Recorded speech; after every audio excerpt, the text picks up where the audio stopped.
tendre Père Céleste, nous voulons te dire merci. Nous voulons encore bénir ton saint nom.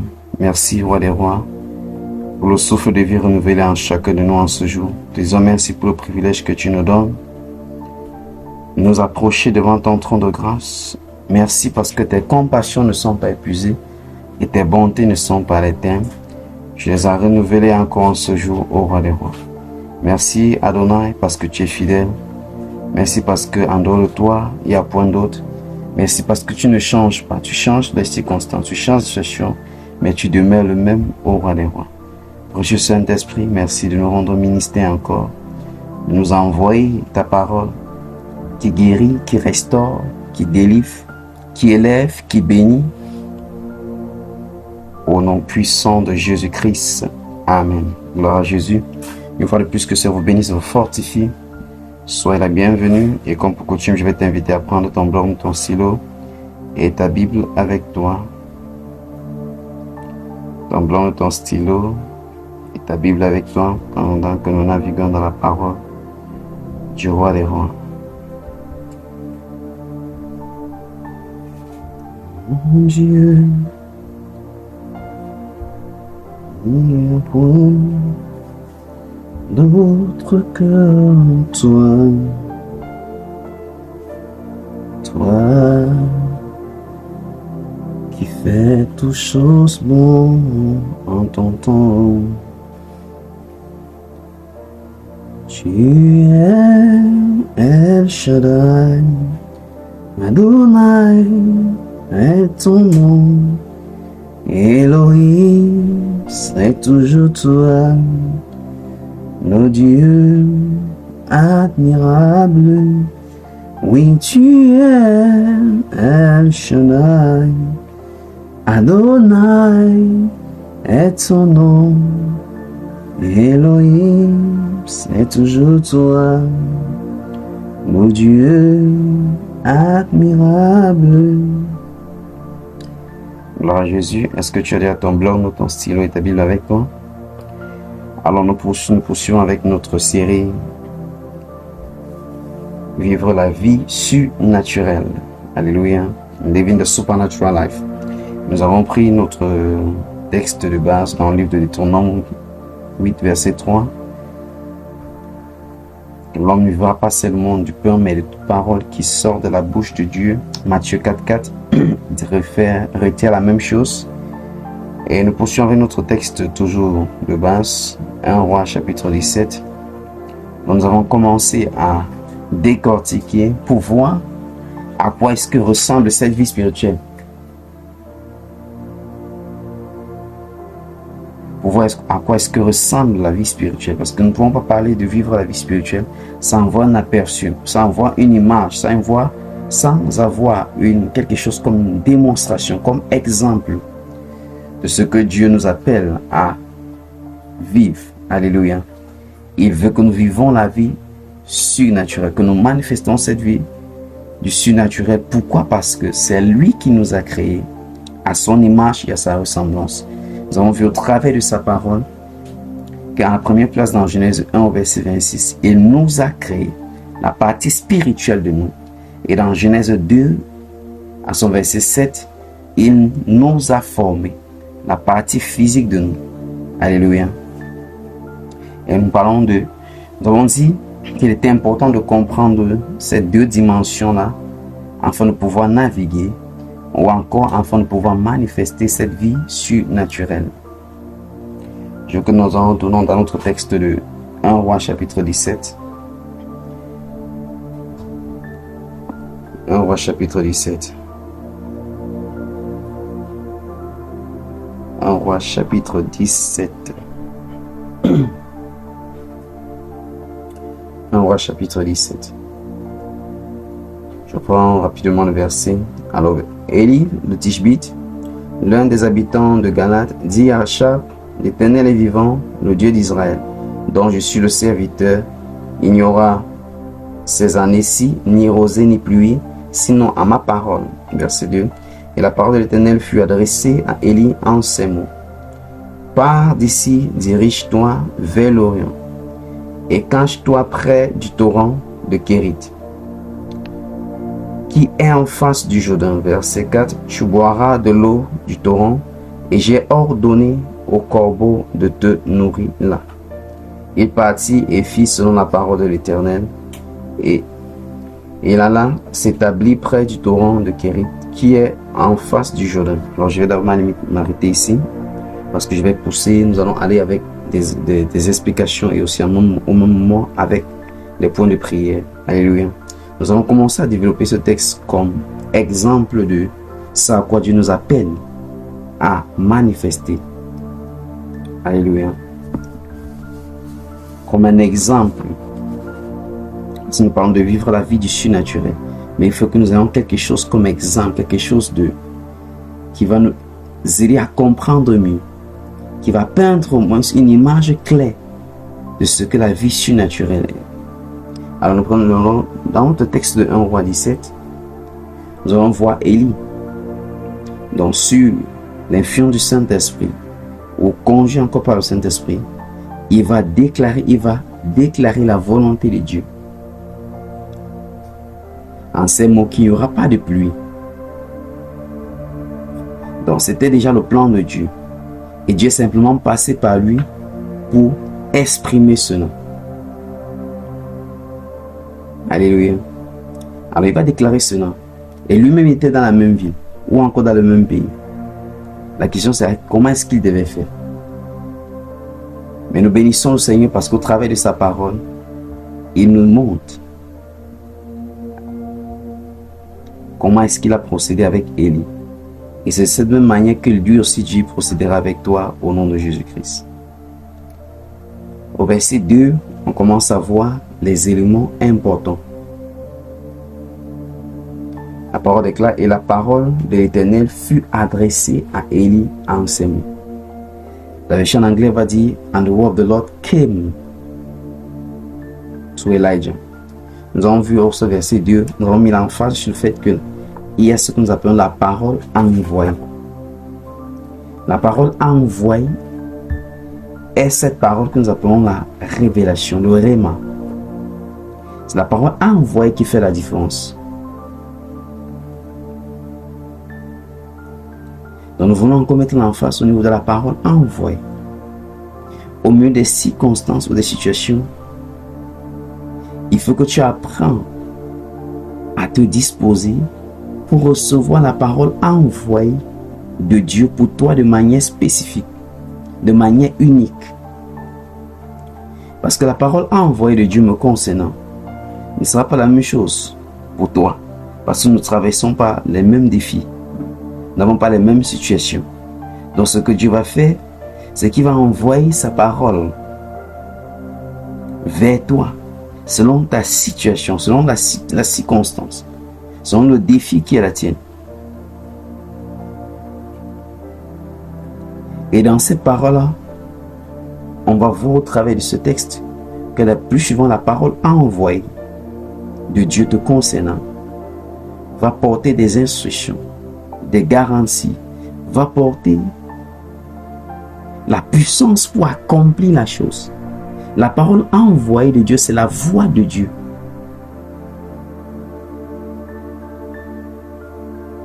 C'est sa voix qui te parvient. Pour une situation, lambda, pour une circonstance, peu importe la chose. Ce qui va faire la différence, c'est le fait que la parole de l'Éternel t'est parvenue. C'est sa parole envoyée. Nous avons vu au Psaume 107 à son verset 20. Il envoya sa parole. Sa parole les a guéris de la destruction. Les a guéris et les a délivrés de la destruction. La parole envoyée est le point que nous mettons d'abord l'enfance. Et je veux que tu ouvres ta bouche, tu cries au Seigneur qu'il envoie sa parole. Qu'il t'envoie sa parole. Père, envoie ta parole, Seigneur. Envoie ta parole, au roi des rois. Envoie ta parole, Seigneur. Envoie ta parole, comme tu l'as fait avec Élie. Envoie ta parole qui guérit, ta parole qui restaure, ta parole, Seigneur, qui montre le chemin, ta parole qui instruit, ta parole qui guide. Envoie ta parole, Seigneur, de manière spécifique. Ta parole unique, Seigneur, pour mon frère et pour ma soeur. Cette parole unique au roi des rois. Cette parole unique au Père. Cette parole unique au Saint-Esprit. Fais-le en cette saison. Fais-le en cette saison. Fais-le en cette saison. Fais-le en cette saison. Fais-le en cette saison, Saint-Esprit. Envoie ta parole. Alors, je t'entends dire qu'au verset 2, la Bible dit, et la parole de l'Éternel fut adressée à Élie. Dans le premier niveau, lorsqu'il a commencé le premier niveau à démontrer, à manifester le surnaturel, c'est au niveau où la parole de l'Éternel nous parvient, que Dieu nous envoie sa parole de manière unique, de manière spécifique. Ça peut être une inspiration, une idée, une chanson, une louange, une adoration ou un verset, une portion d'écriture, mais d'une manière ou d'une autre. Cette parole, lorsqu'elle vient à toi, elle se distingue des autres paroles. Alléluia. Lorsqu'elle vient, elle se distingue des autres paroles. Tu sauras que cette parole n'est pas le fruit de ta réflexion, que ce n'est pas le fruit de tes pensées, mais qu'elle vient de Dieu. Et nous voyons au verset 2 que lorsque cette parole vient, nous appelons ça la parole envoyée, qui encore peut appeler la révélation. Dans chaque situation, dans chaque domaine, ce que Dieu fait pour nous sortir de là, ou pour nous donner la victoire, c'est de nous envoyer sa parole. Au Psaume 107, verset 20, il dit, il envoya sa parole. C'est cette parole qui deviendra, par exemple, la sagesse dont nous aurons besoin, ou le courage dont nous aurons besoin, ou la force dont nous aurons besoin, ou l'inspiration dont nous avons besoin, d'une manière ou d'une autre. Cette parole prendra des formes diverses. Regardons verset 2 de 1 roi 17. Elle dit, et la parole de l'Éternel fut adressée à Élie en ces mots. Verset 3. Pars d'ici, dirige-toi vers l'Orient, et cache-toi près du torrent de Kérit, qui est en face du Jourdain. On voit que ces paroles viennent avec des spécificités, avec des instructions, de guides, des orientations. Donc, plus souvent j'entends les gens dire, Dieu m'a dit telle chose, et la personne se limite seulement là. Ça me dit que c'est une année de bénédiction. Mais quelles sont les autres parties de cette parole qui t'a communiquée? Dieu m'a dit que je veux voir sa gloire. Quels sont certains éléments? Parce que dans la parole envoyée, il y a ta participation, ta responsabilité. Alléluia.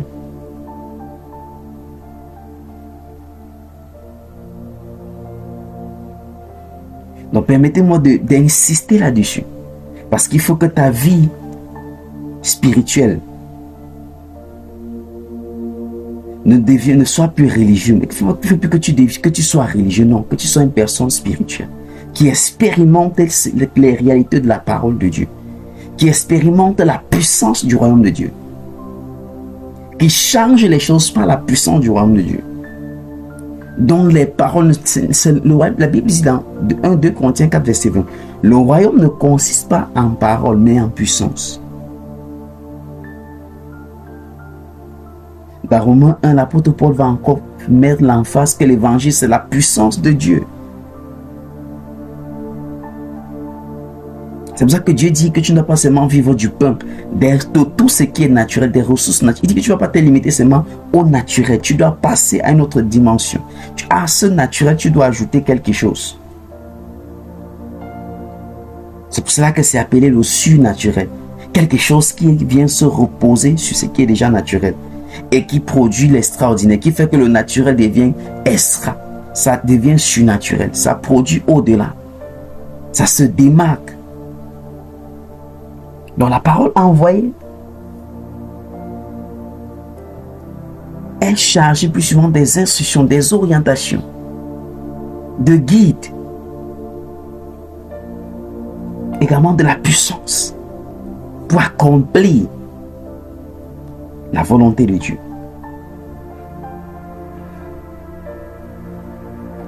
Et au verset 4, Dieu va continuer à lui dire, tu boiras de l'eau du torrent et j'ai ordonné au corbeau de te nourrir là. Ah. Deuxième chose que je veux que tu prennes en note, c'est que Dieu a déjà ordonné à sa création de te favoriser. Il a déjà ordonné à ses créatures de te favoriser, de te rendre ministère favorablement. Et il faut que tu commences à accepter ces réalités et laisser que cette réalité te pénètre, que cette réalité te renouvelle, que cette réalité façonne ta mentalité, te donne de voir les choses différemment. Aïe, je veux que... Aïe, aïe, aïe, aïe, aïe. Que chaque jour, lorsque tu te lèves, tu bénis le Seigneur. Et tu dis, Seigneur, merci parce que tu as déjà ordonné à ta création et à ta créature de me rendre ministère favorablement, de me bénir, de me secourir. Ta mentalité va changer. Il a ordonné à sa création et à sa créature de te rendre ministère favorablement en cette année 2026. De te rendre ministère favorablement en ce jour. Alléluia. Il faut que ça devienne pour toi une réalité. Il faut que tu acceptes ça. Tu commences à te dire cela. Tu n'es pas défavorisé. Tu es hautement favorisé. Parce que Dieu ordonne, Dieu commande à sa création de te favoriser. Il ordonne, il commande à sa créature de te favoriser. Ici, on va voir que Dieu va aller jusqu'à la dimension avec les corbeaux. C'est pour ça que Jésus pouvait dire encore dans le livre de Matthieu 6. Ne vous inquiétez de rien. Ne vous inquiétez pas de ce que vous allez manger ou boire. De ce que vous serez vêtu. Il dit car votre Père sait que vous en avez besoin. Est-ce que ça passe? Je suis en train de te dire simplement, cesse de casser ta tête. Cesse de vouloir avoir des insomnies pour rien. Dieu a déjà ordonné. Le problème, c'est que tu es ignorant du fait que Dieu a déjà ordonné à sa création. Il a déjà ordonné à ses créatures de te favoriser. Et tu dois d'abord accepter cela. Sa première étape, accepter.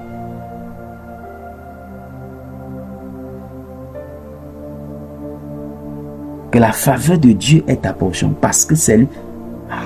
Il a révélé cela à Élie. Et il n'a pas besoin de te révéler cela. Au travers de ce que tu découvres, qu'il a dit à Élie, tu dois t'emparer de la chose. Si Dieu a ordonné au corbeau de prendre soin d'Élie, ça veut dire qu'il peut ordonner à n'importe qui de te rendre ministère, de te secourir. Mais il faudrait d'abord que tu acceptes cette réalité. Alléluia. Peu importe la situation, le défi dans lequel tu te trouves, je suis en train de te dire qu'il y a déjà la voie de sortie. Mais ça commence par le fait que tu es exposé à la lumière de la parole de Dieu. Aux actes de Dieu. Comment est-ce que Dieu opère? Donc pendant que tu te lamentes, tu te réfléchis, tu veux casser la tête, Dieu a déjà ordonné. Il y a des personnes qui les a déjà mis à tête. Ils n'ont pas besoin de te connaître.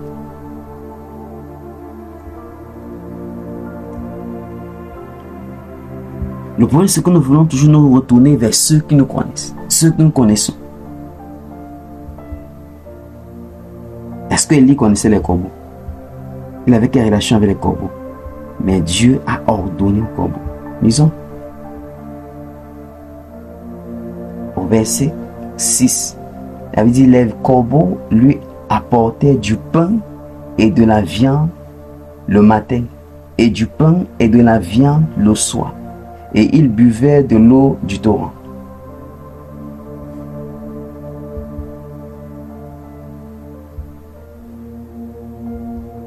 Donc si les corbeaux pouvaient venir avec du pain et de la viande, pour donner à Élie. Pourquoi? Parce que Dieu les a ordonnés. Alléluia. Si les animaux sont au service de Dieu, combien de fois les humains? S'ils peuvent obéir à la volonté de Dieu, s'ils peuvent faire la volonté de Dieu, combien de fois, lorsque Dieu va ordonner également aux humains de te rendre ministère favorablement, de te secourir favorablement. Je suis en train de dire que tu n'es pas défavorisé. Tu es hautement favorisé. Le problème, c'est que tu n'es pas conscient du fait que, avant que le jour ne se lève, Dieu a déjà ordonné à la journée de te favoriser. Dieu a déjà ordonné aux personnes de te favoriser. Mais parce que tu ne sais pas. Alléluia. Parce qu'il faut d'abord être conscient de la chose avant de bénéficier de la chose, avant d'entrer dans cette réalité. C'est pour ça que sa parole dit, tu connaîtras la vérité. Et qu'est-ce que la vérité va faire? Va t'affranchir. Est-ce que tu sais que chaque jour, Dieu dans son âme a donné des ordres à sa création, a donné ses ordres à sa créature, te concernant, pour ton bien-être.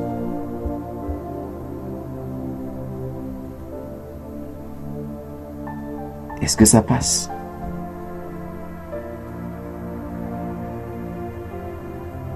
Alors au verset 7, il dit, mais au bout d'un certain temps, le torrent fut à sec, car il n'était point tombé de pluie dans le pays.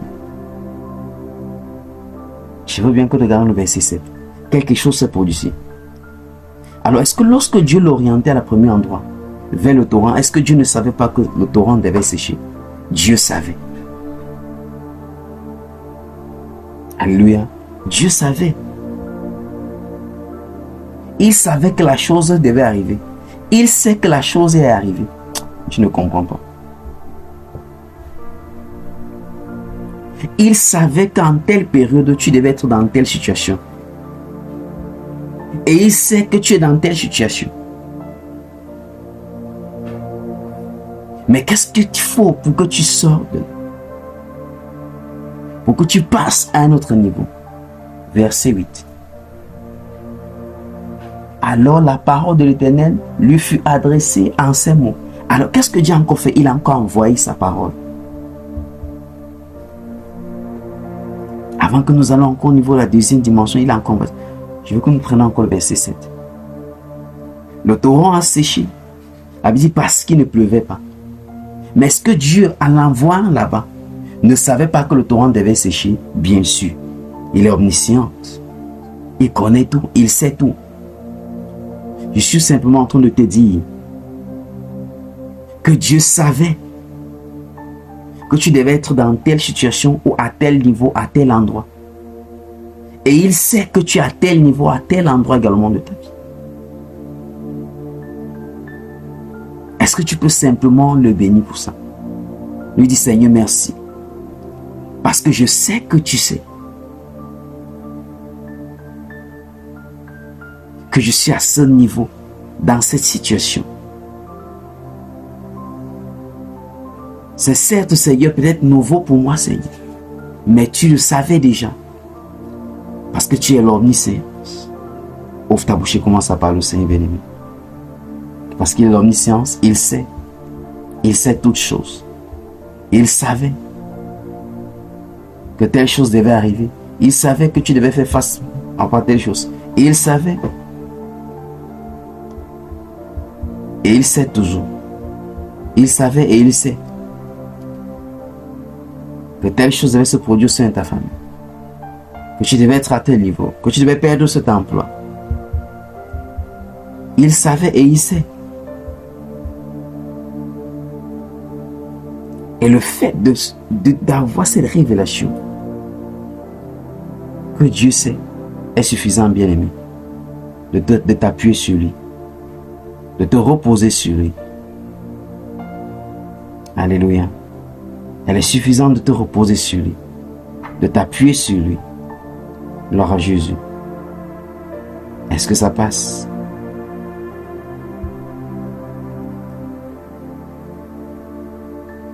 Au verset 8, il dit, alors la parole de l'Éternel lui fut adressée en ce mot. Je vais encore dire que ce n'est pas parce que tu vas apprendre, donc d'un verset à un autre, que tu penses que la chose s'est produite comme ça. Non. Il peut te donner une parole aujourd'hui qui va te permettre de gérer une saison ou une étape ou une situation. Et lorsque la parole qui t'a envoyé ou qui t'a donné aujourd'hui, lorsque ça va gérer ce que ça va gérer, une autre situation certainement se présentera. Il faudrait encore que tu t'inclines vers lui, que tu vas vers lui, parce qu'il faut que tu écoutes, tu reçois encore une autre parole. Et il peut te communiquer cela de manière spontanée. Ou encore ça pourrait te prendre des jours, ou des semaines, ou des mois. Mais la bonne nouvelle est qu'il finira par te communiquer. Alléluia. Parce que sa parole, c'est sa voix. Et sa voix est puissante.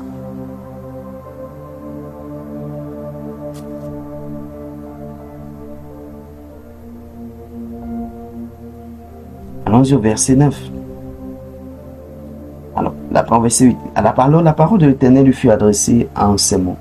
Lève-toi, va à Sarepta, qui appartient à Sidon, et demeure là.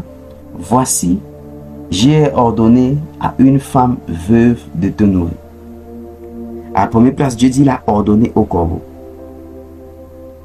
Deuxième place, il a ordonné à une veuve de te nourrir. Mais il y a les gens que Dieu a déjà ordonné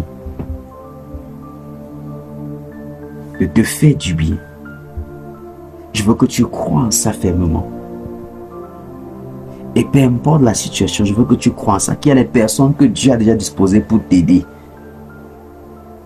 Et que c'est ça qui doit être ton point de prière. Seigneur, merci. Parce que je sais, comme tu avais commandé, tu avais ordonné à la veuve, comme tu avais ordonné au corbeau, de venir au secours d'Élie par la provision. Merci parce qu'il y a des hommes et des femmes que tu as également ordonné, Seigneur, de me venir au secours dans cette situation, dans ce défi, dans telle chose. Ouvre ta bouche et commence à prier, béni. Commence à bénir le Seigneur. Parce qu'il est celui-là qui ordonne sans ta permission. Il ordonne aux hommes et aux femmes de se rassurer que tout aille bien avec toi. De se rassurer que tout aille le mieux avec toi. Mais est-ce que tu le sais? Est-ce que tu le sais donc? Élève ta voix et parle au Seigneur, bénis le Seigneur. Élève ta voix et bénis le Seigneur, bénis-le. Dis Père merci. Parce que tu es celui-là Seigneur, qui ordonne, qui va au-devant de moi, qui dispose des personnes, Seigneur, pour me secourir. Comme tu l'as fait, Seigneur, avec Élie, par la veuve au roi des rois. Merci, ô Seigneur, parce que je sais qu'en cette saison, tu as également ordonné, Seigneur, à des personnes, ô Père, de me venir en aide, de venir au secours, pour que je puisse marcher, Seigneur, dans tes desseins et dans tes plans, pour que je puisse accomplir ta volonté, pour que je puisse sortir dans cette situation de manière victorieuse. Père, merci au roi des rois, au nom puissant de Jésus-Christ. Alléluia. Je décrète dans le nom de Jésus-Christ que par cette révélation, que tu commences à bénéficier du ministère de ces êtres de destinée. Que tu commences à bénéficier du ministère de ces hommes et de ces femmes que Dieu a ordonné de te faire du bien au nom de Jésus. Que Dieu a ordonné de venir avec des équipements dont tu as besoin, de venir avec des instruments dont tu as besoin, de venir avec le nécessaire dont tu as besoin.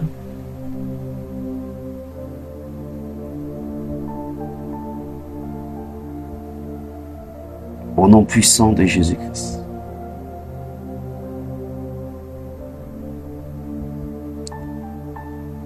Vivre une vie du surnaturel est une vie qui se soumet, qui s'abandonne à Dieu, afin de se laisser diriger par Dieu, afin de se laisser conduire par Dieu, afin de se laisser guider par Dieu.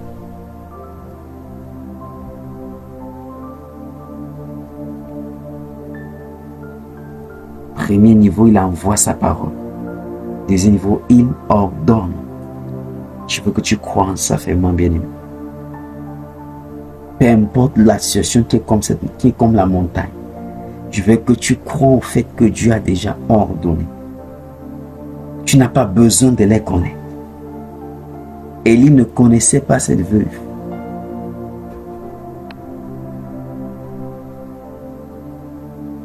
Mais une chose est claire et certaine, c'est que Dieu était allé au-devant d'Élie pour rencontrer cette femme, que ce soit par le songe, d'une manière ou d'une autre. Pour dire, lorsque telle personne viendra, rassure-toi de ne pas lui tourner le dos. Rassure-toi. Ah, je prie dans le nom de Jésus-Christ, que pendant que tu saisis cette révélation, que les cieux s'ouvrent,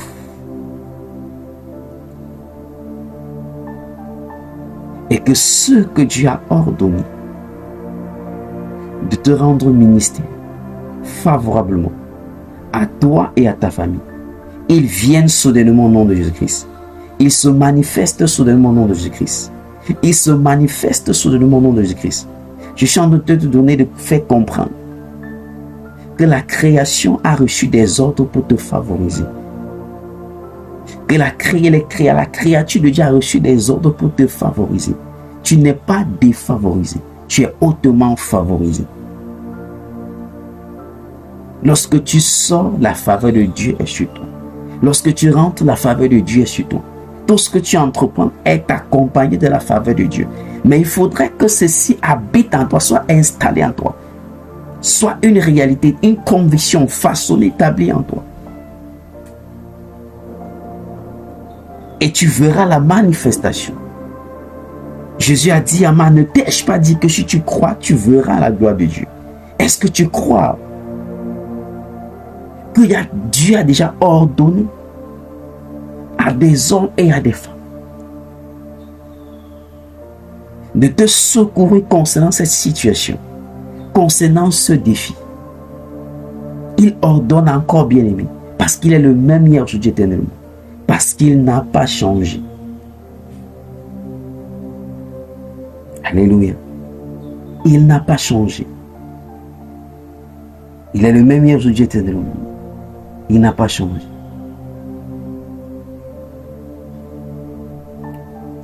Est-ce que ouvre ta bouche comme on à bénir le Seigneur? Que la Père, je te rends grâce pour des personnes, Seigneur, que toi-même tu as pris le soin de placer mon fardeau dans les cœurs, de mettre dans les cœurs au roi des rois ce qu'il doit faire pour que je puisse accomplir, Seigneur, ton œuvre avec aisance au nom puissant de Jésus-Christ, pour que je puisse faire ta volonté. Père, merci parce que tu as disposé des hommes et des femmes à qui tu as donné des instructions au roi des rois pour secourir, Seigneur, tes enfants, pour secourir, Seigneur, ton peuple, pour secourir les familles au roi des rois et les faire sortir de la fosse au nom de Jésus-Christ. Et les fait sortir de la stagnation. Et les fait sortir de l'imitation. Oh, thank you, Holy Spirit. Thank you, Jesus. Thank you, precious Father. Thank you, Lord. Thank you, Lord. Thank you, Lord. Thank you, Lord. Je déclare et je décrète que le travail même dont tu ne pensais pas, tu n'avais même pas demandé, parce qu'il est le Dieu qui ordonne à sa création et à sa créature de te favoriser. tu reçois ce travail sans rien comprendre au nom puissant de Jésus-Christ. Parce qu'il a déjà ordonné à quelqu'un de le faire. Et la personne le fait pour la gloire de Dieu au nom de Jésus. Oh, Holy Spirit. Holy Spirit. Holy Spirit. Holy Spirit. Holy Spirit. Comme l'habitude de dire, tu trouves sans chercher au nom de Jésus-Christ. Tu trouves ce travail sans chercher au nom de Jésus-Christ, cet emploi sans chercher. Parce que Dieu a ordonné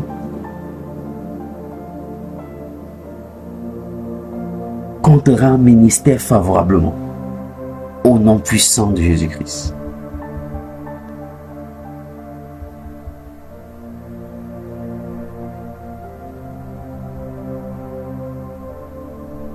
Alléluia.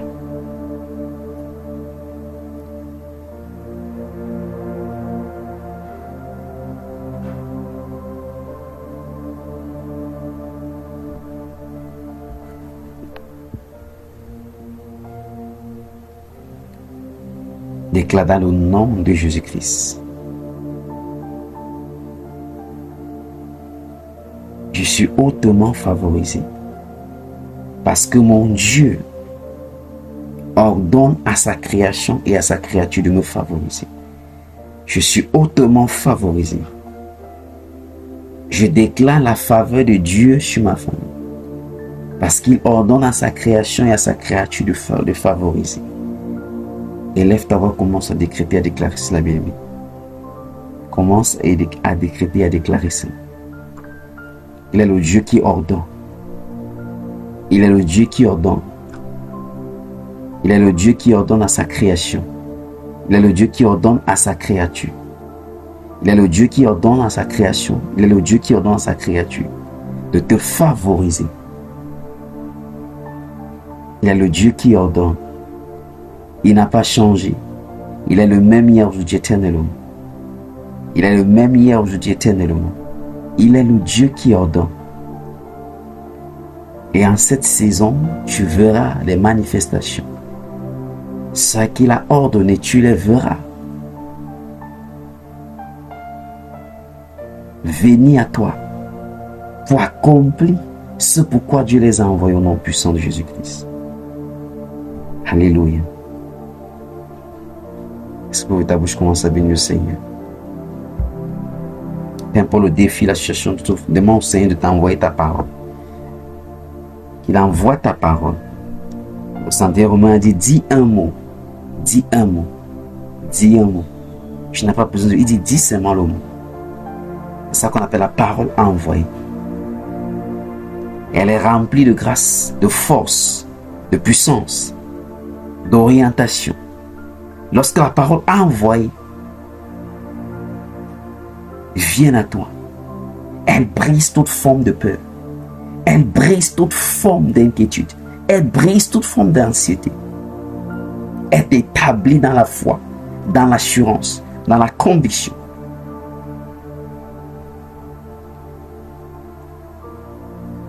Elle efface toute forme de confusion et te donne de voir la lumière de Dieu. Te donne de voir les choses telles que Dieu. Elle te guide. Elle t'oriente. Elle te rassure. Élève ta voix du Seigneur, envoie-moi ta parole. Envoie-moi ta parole, Père. Seigneur, ta parole a envoyé. Pour ma famille, pour moi, Seigneur, la parole a envoyé. Qui t'envoie sa parole. Parce qu'il envoya sa parole. Somme 107, verset 20. Sa parole est guérie. Et les fit échapper de leur fosse. Il a envoyé sa parole. Alléluia. C'est la parole envoyée à Marie et à Joseph qui ont fait que l'enfant Jésus puisse échapper à la terreur du roi. La parole envoyée, bien-aimé, c'est une parole remplie des instructions, d'orientation. Crie à Dieu qui t'envoie sa parole, qui t'envoie sa parole, qui t'envoie sa parole, qui t'envoie sa parole. Concernant la situation dans laquelle tu te trouves, dis Seigneur, envoie-moi ta parole. Seigneur, envoie-moi ta parole. Ta parole pour moi, Seigneur, en cette saison. Cette parole spécialisée, cette parole unique. Elle vient, elle peut venir, comme j'ai dit, en forme d'idée, en forme de louange, en forme d'adoration, en forme même de rêve.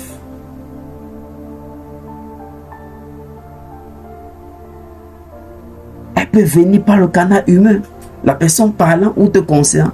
Soudainement, tu saisis cette parole. Elle peut venir de forme divine. Demande au Seigneur qu'il t'accorde également la grâce de discerner sa parole envoyée. La grâce de parvenir, de discerner sa parole envoyée. Qu'il t'accorde la grâce que tu puisses discerner sa parole envoyée. Que tu puisses discerner cette parole. Père, nous te bénissons ton nom de grâce. Te disons merci au roi des rois. Te disons merci Seigneur. Te disons merci Yahweh. Merci pour le discernement. Merci pour le discernement. Merci pour le discernement. Merci pour le discernement. Merci pour le discernement. Merci pour le discernement. Merci pour le discernement, Seigneur, que tu accordes aux uns et aux autres. Au nom puissant de Jésus-Christ. Père, je prie dans le nom puissant de Jésus que ta main puissante continue de se reposer sur eux. Que ton discernement, Seigneur, soit puissant. Et qu'ils expérimentent au roi des rois ta parole envoyée. Qu'ils expérimentent, ô Seigneur, le ministère de ceux, Seigneur, que tu as ordonné à les favoriser pour la gloire de ton Saint-Nom, au nom puissant de Jésus-Christ. Amen.